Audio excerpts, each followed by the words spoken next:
Hello friends, मैं हूं सौरभ और आज के इस ट्यूटोरियल में हम लोग बात करने वाले हैं जावा 8 के मोस्ट इम्पॉर्टेंट इंटरव्यू क्वेश्चंस के ऊपर में। ठीक है, तो सबसे पहला इसमें जो क्वेश्चन अराइज होता है कि इसमें जावा 8 का फीचर क्या क्या है।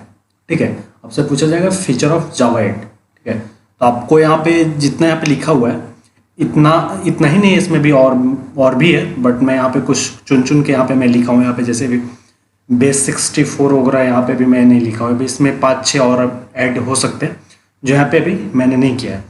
और इतना भी मैं लिखा हूँ तो इसमें से ये जरूरी नहीं कि सब बता दें, इसमें से 4-5 भी अगर आप बता देते हैं तो उतना इनफ होता है। यहाँ पे टोटल 8 राइट किया हुआ है, तो आप यहाँ से 5 के अराउंड आप बता सकते हैं। लेमडा एक्सप्रेशन हो गया, फंक्शनल इंटरफेस हो गया, मेथड रेफरेंस हो गया, डिफ़ॉल्ट मेथड हो गया, स्ट्रीम एपीआई हो गया, डेट टाइम एपीआई हो गया, ऑप्शनल हो गया और फॉर ईच मेथड हो गया। ठीक है, ये इसका फीचर हो गया। अभी हम लोग इस सारे फीचर्स को एक एक करके यहाँ पे अभी हम लोग देखने वाले हैं कि लेमडा एक्सप्रेशन कैसे काम करता है, फंक्शनल इंटरफेस कैसे काम करता है। तो अभी एक एक करके हम लोग देखते हैं। ठीक है, तो फीचर में आपको यहाँ पे 8 है, 8 में से आपको एटलीस्ट 5 बताना होगा। ठीक है, उसके बाद दूसरा क्वेश्चन आता है एडवांटेज ऑफ जावा 8।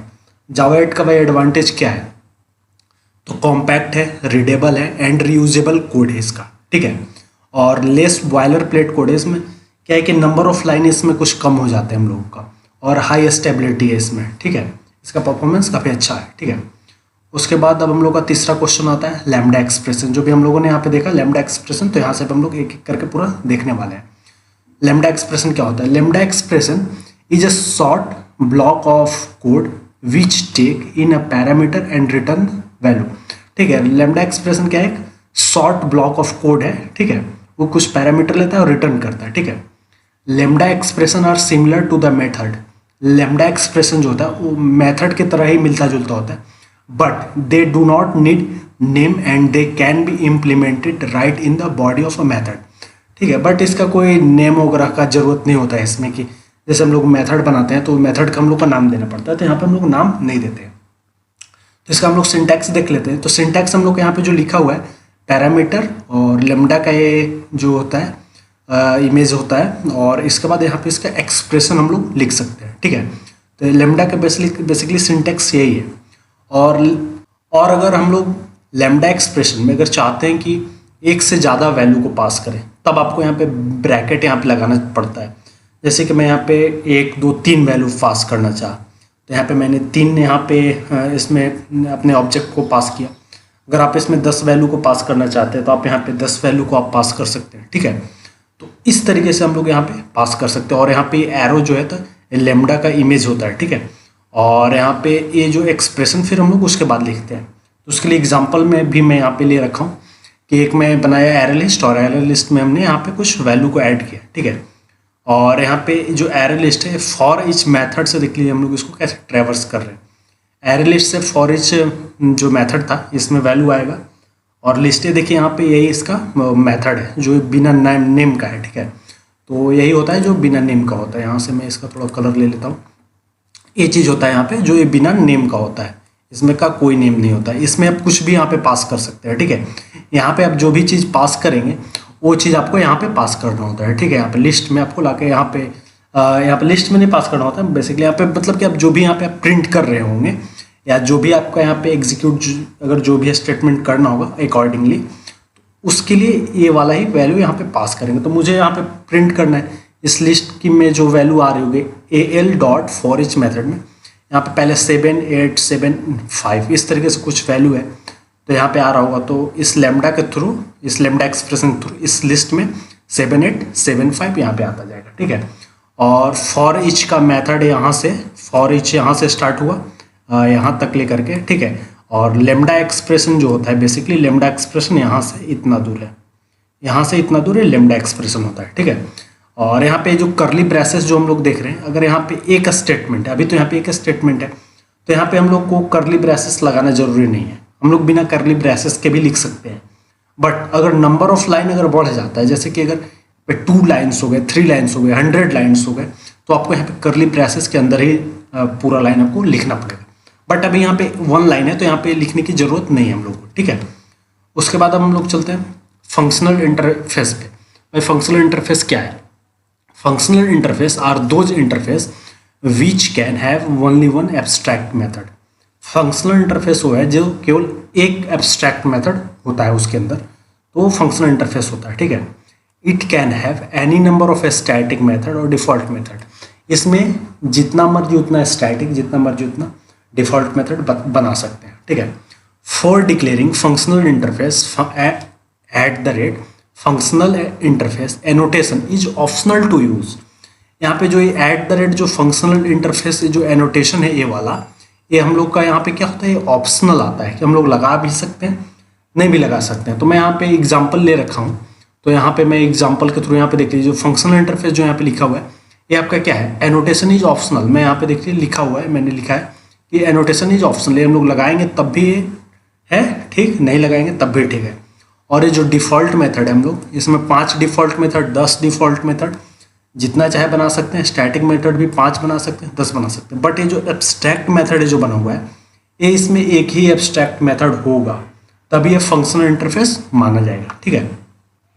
तो फंक्शनल इंटरफेस हम लोग यहाँ पे देख लिए, और इसके बाद हम लोग चलते हैं नेक्स्ट डिफ़ॉल्ट मेथड के ऊपर। भाई डिफ़ॉल्ट मेथड क्या होता है?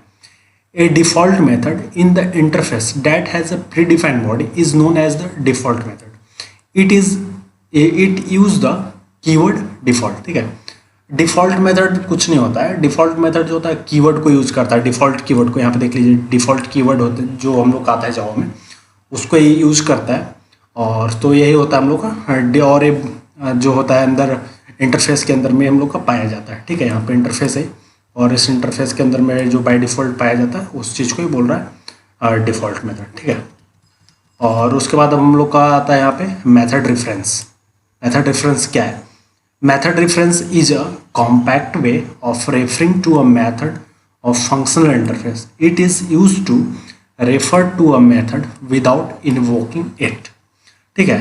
ये जो मेथड जो रेफरेंस है, मेथड रेफरेंस का जो सिंटेक्स होता है, तो यहाँ पे देख लीजिए, यहाँ पे देखिए 4 आपका यहाँ पे बिंदी दिख रही होंगी। तो ये जो 4 बिंदी है यही मेथड रेफरेंस होता है। इधर हम लोग को कोई क्लास लिखना रहता है और इधर हम लोग को मेथड का नेम लिखना पड़ता है, ठीक है। तो यहाँ पे देख लीजिए मेथड रेफरेंस के थ्रू यहाँ पे बनाया हुआ है। तो यहाँ पे क्लास क्या हो गया, इंटीजर क्लास हो गया, और यहाँ पे हम लोग जो मेथड का नेम है पार्स इंट, और इसमें कुछ पार्स किए हुए स्ट्रिंग। स्ट्रिंग को इंटीजर में मतलब कि यहाँ पे कन्वर्ट किया जा रहा है, ठीक है, वही चीज़ हो गया। स्ट्रिंग में वैल्यू यहाँ पे इंटीजर ही वैल्यू होगा, बट वो इन्वर्टेड कॉमा के अंदर होगा तो वह स्ट्रिंग होगा, तो इंटीजर में कन्वर्ट होगा। बट अगर यहाँ पे लेटर्स होगा, अगर स्ट्रिंग में रहेगा और इस तरीके से इंटीजर में कन्वर्ट कीजिएगा तो वहाँ पे एरर देता है, ये पता होना चाहिए आपको, ठीक है। और उसके बाद यहाँ पे देख लीजिए, ये नीचे वाला क्या है, इक्विवेलेंट लैम्डा है। ये जो हम लोग मेथड रेफरेंस यूज करें या इस तरीके से लैम्डा यूज करें, दोनों क्या है, एक ही बराबर है। इसके लिए क्या है, स्ट्रिंग में जो भी वैल्यू आ रहा होगा लैम्डा से, जैसे कि अभी हम लोग ऊपर में देखा कि लैम्डा एक्सप्रेशन कैसे काम करता है, उससे इंटीजर डॉट पार्सेंट, ये जो लैम्डा जो यहाँ पे जो इसका इमेज है, जो लैम्डा का जो इमेज है, तो उससे यहाँ इंटीजर में वैल्यू पास हो रहा होगा, डॉट पार्सेंट और स्ट्रिंग, तो यहाँ पे जो वैल्यू होगा अब उसको इसमें टाइप कास्ट करेगा। दोनों मतलब कि इक्विवेलेंट है। अगर आप इस तरीके से यूज करना चाहते हैं तो इस तरीके से, नहीं तो मेथड रेफरेंस के तरीके से भी यूज कर सकते हैं, ठीक है। और उसके बाद अब हम लोग नेक्स्ट पे चलते हैं। नेक्स्ट हम लोग का क्या आता है, स्ट्रीम एपीआई आता है। स्ट्रीम एपीआई क्या है? स्ट्रीम एपीआई अपने आप में एक बड़ा टॉपिक है, ये एटलीस्ट 1 आवर्स का इस पर टॉपिक अगर डिस्कस किया जाए तो बन सकता है। तो मैं यहाँ पे वीडियो को शॉर्ट रखने का प्रयास कर रहा हूँ, और यहाँ पे इसके लिए मैं इंटरव्यू पॉइंट ऑफ व्यू से मैं यहाँ पे समझा रहा हूँ। अगर मैं इसे अगर जब ट्यूटोरियल जब इसके लिए आएगा तो इसके लिए पूरा डिटेल में वहाँ पे आएगा, ठीक है। तो अराउंड 1 आवर्स का ट्यूटोरियल अपने आप में होता है, ठीक है।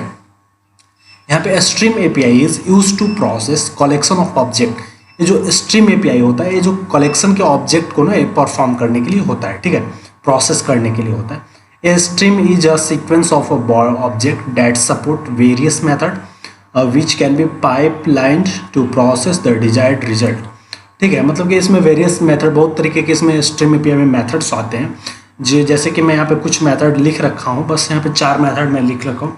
ऐसा नहीं है कि इसमें 4 मेथड है, इसमें बहुत सारे मेथड है, तो मैं यहाँ पे सिर्फ 4 को लिख के रखा हूँ। पहला होता है फिल्टर, दूसरा मैप, डिस्टिंक्ट और फ्लैट मैप, ठीक है। तो यहाँ पे ये सबका अपना अपना उपयोग है। यहाँ पे फिल्टर करने के लिए, फिर मैप में है, तो इस तरीके से यहाँ पे हम लोग इसको यूज कर सकते हैं स्ट्रीम एपीआई का। फिर आता है यहाँ पे ऑप्शनल क्लास। ऑप्शनल क्लास क्या है? Optional is a container type which may or may not contain value 0 और 1। ठीक है, ये वैल्यू मतलब कि कंटेनर ऑप्शनल क्या है, कंटेनर टाइप का है। इसमें वैल्यू कंटेन भी करता है, नहीं भी करेगा। ठीक है, 0 1 की वैल्यू में। ठीक है, it is part of a Java dot util package. ये जो है यूटिल पैकेज का पार्ट है। There are a predefined method like is present which return true if the value is present. इसमें पहले से कुछ मेथड अवेलेबल है, जैसे कि इज प्रेजेंट हो गया, गेट हो गया, यहाँ पे लिखा हुआ है। तो इज प्रेजेंट क्या करता है, चेक करता है वैल्यू ट्रू या फॉल्स के लिए हम लोग लगा के इज प्रेजेंट चेक करते हैं। और गेट से हम लोग वैल्यू, अगर इसमें अगर कुछ वैल्यू रहेगा तो हम लोग को गेट हम लोग को वैल्यू को रिटर्न करता है। तो गेट हम लोग को इसके लिए यूज करते हैं। जब अगर आप क्रड रिपोजिटरी का अगर आप जब यूज करते होंगे तो वहाँ पे देखते होंगे कि जब अगर सेव वगैरह करते हैं तो रिटर्न क्या करता है, वो ऑप्शनल करता है। फिर ऑप्शनल से सेव नहीं, वहाँ पे जब अगर हम लोग गेट वगैरह कुछ वैल्यू करना रहता है तो आईडी के अगर आधार पे, तो वहाँ पे क्या रिटर्न करता है, ऑप्शनल रिटर्न करता है। और ऑप्शनल से फिर हम लोग को वहाँ पे वैल्यू को गेट करना पड़ता है। ठीक है, तो वहाँ पे भी ये ऑप्शनल आता है। फिर नल पॉइंटर आता है, तो नल पॉइंटर को भी रिजॉल्व करने के लिए ये ऑप्शनल का यूज होता है। ठीक है, एक वो भी हो गया। फिर एक आ गया 9th नंबर में डेट एंड टाइम एपीआई इन जावा 8। ये मतलब कि बहुत इंपॉर्टेंट है डेट एंड टाइम एपीआई, क्योंकि जब डेट एंड टाइम एपीआई जब नहीं था हम लोगों के पास में, तो यहाँ पे बहुत सारा दिक्कत आता था। हम लोग को मैनुअली बहुत सारा कोड नंबर ऑफ लाइन लिखना पड़ता था। तो उस चीज़ को यहाँ पे डेट एंड टाइम एपीआई आया जब स्ट्रीम एपीआई में, तो यहाँ पे प्रेजेंट का अगर अभी तुरंत का अगर हम लोग को डेट निकालना है तो हम लोग सिर्फ एक लाइन लिख करके हम लोग फाइंड आउट कर सकते हैं इस तरीके से। तो हम लोग का इम्यूटेबल क्लास हो गया, थ्रेड सेफ हो गया, टाइम जोन सपोर्ट इसमें आ गया, आ जाता है इसमें। तो ये चीज़ एक नया इसमें आया है फीचर। और ये इसमें जावा 8 का जो मेन इंपॉर्टेंट जो भी टॉपिक था जो कि इंटरव्यू में डिस्कस होता है, वो कुछ ये फंक्शन था जो यहाँ पे मैं आपसे डिस्कस किया हूँ। तो ये बहुत ही इंपॉर्टेंट क्वेश्चन है। आप यहाँ पे एग्जांपल के थ्रू अगर आप इस सबको देख के अगर समझेंगे कि डिफ़ॉल्ट मेथड कैसे बनाते हैं, तो डिफ़ॉल्ट लगाते हैं। मेथड रेफरेंस के लिए यहाँ पे 4 बिंदी होती हैं। फिर एब्स्ट्रैक्ट के लिए यहाँ पे इस तरीके से सिंगल एब्स्ट्रैक्ट मेथड होता है। इसमें एनोटेशन के लिए कि एनोटेशन अगर हम लोग लगाएंगे तब भी ये ठीक है, अगर नहीं लगाएंगे तब भी ये हमारे एग्जीक्यूट प्रोग्राम करेगा। ये ऑप्शनल होता है। आपसे पूछ सकता है कि फंक्शनल इंटरफेस के बारे में, वो फंक्शनल इंटरफेस एनोटेशन के बारे में बताइए, तो आप उसके बारे में यहाँ पे इस तरीके से बता सकते हैं। ठीक है, तो कुछ ये था मोस्ट इम्पॉर्टेंट आस्क्ड क्वेश्चन जावा 8।